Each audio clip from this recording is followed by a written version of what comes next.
usually, pag muas at why, isa ka nimong gusto niya.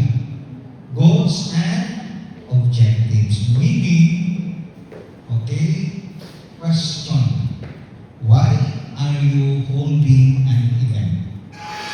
You have to know that the first question ay dapat ninyong ma-ask inyong opinion. So example, itong imanimang women's coordination. Right? So why? Ano nag-create ng mga? What's the reason? Why? To empower women. So dapat, okay, the answer, so dapat you have to ask that question. Okay? Example, magbuhat mong event. So unang pangutana is what? Why? Why?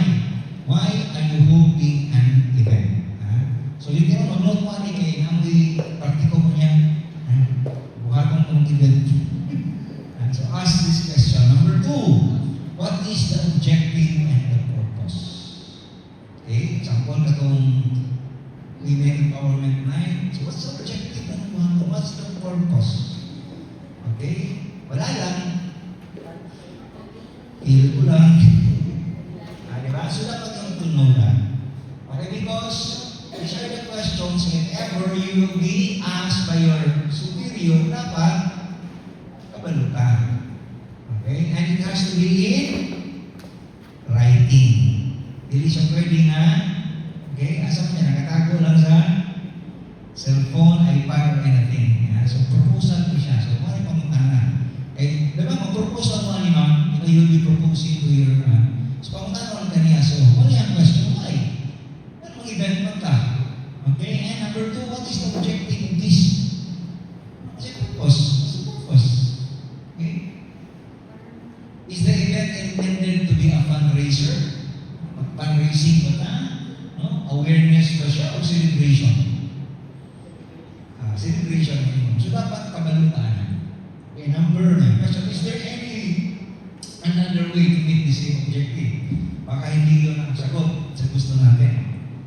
And does the event fit with the strategic mission and goals of your group or our organization?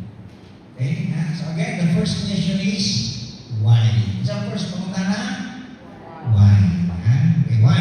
Number 2, who? Okay, meaning, okay, nasagot na natin yung why. Bakit tayo magkakaroon ng event? Kasi ganito yan, sir. So, meaning to say, sino ang target audience? So, sino ang dapat nandun? Mga babae. Isa pa? Mga lalaki. Isa pa? Okay, babae, lalaki, mga dignitary, sino bang dapat mga officer nandun? Di ba? Okay, so the question is, who is your target audience in terms of attending the event? Okay, so tama yan sabi ni ma'am, lalaki o babae, but sino mga lalaki yun, sino mga babae yun? Lahat ba? O lahat ng babae sa ano na to? Or baka selected lang? Diba? So you have to know. Okay? Isa pa, ano, sabi yung audience natin is ito, example. Itong event career na to. So pila naman ang nasya nila. How many? Mga more or less, mga more. Pila ang more? Pila ang less? Ha? So pila dito ma'am? Bata na ito ba na? 200, example. So you're inviting, example, 200 or 100? Mga? Oh, 100. Oh, yeah, 100. So meaning to say, 100 na ang kasya. O yung mag-invite ng 200. So meaning, hindi siya appropriate. So una siya. Okay, so you have to know, isa din ang target na ito nga naalang din. And, okay, how is it will you be able to promote the event to your target audience? Well, we need to pay to attend your event. Bayan ba? Hindi. Hindi siya magbayad. Okay? So, ganun yan, ha? Abay tingin, abay wala. So, again, what's the first question? Why? The second question is, who? Okay. Very good. And third, what? Okay? Program and outcome. We don't know what. We are talking about the program and outcome. Question, what will be the scope of the event? So, may scope, ano eh? Hindi mo ito, pinsa dapat naman dali. Okay? over the span of couple of hours? Half day lang, ma'am? Full day? Ang event? Ano sa mga event ninyo? Half day lang yun? Or whole day? Or Gabi. Na mag-start na ano? gabi. Gabi. Okay? So gabi ng lagim. Gabi. Gabi. 8. Ah, The size na 6. Tapos, hanggang 6, 7, 8, 9, 10, so 4 hours. So again, di ba? Alam natin. Di ba? Ang event nga. So dapat alam. Di ba? Anong oras mag-start? Anong oras mag-end? Okay. And how easily will it be to build the program and secure the necessary courtesy acts?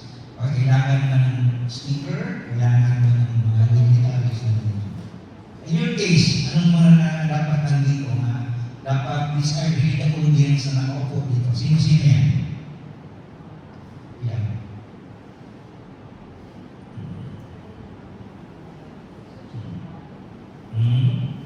Dito ko na kasi ato ni buhaton ato ni answer na ko niya. So I will ask you to do something. And then tapos ato ni journey mga questions. Okay. What types of event activities will be involved? Okay, so when we talk about when, it talks about date and time. So in your case, that's on March 27, 3:06 to 10 p.m. Asa ang menu? Agila Hall dito. Okay? Yan. So when would be the best time of the year to hold the event? How does it fit in the other things happening in the community? Pasigatan of activities. Diba? Okay, and how much planning time will you need based on the data you have selected? Meaning, ma'am, for how long na yung plano ni event na sa women's how many weeks nowadays? How many na? Last year pa? Ang time ba? Time na i-prepare na yun eh. Preparation is 1 week. 1 week lang. 1 week. Right din mo, 1 week lang. 1 week lang. Ayan.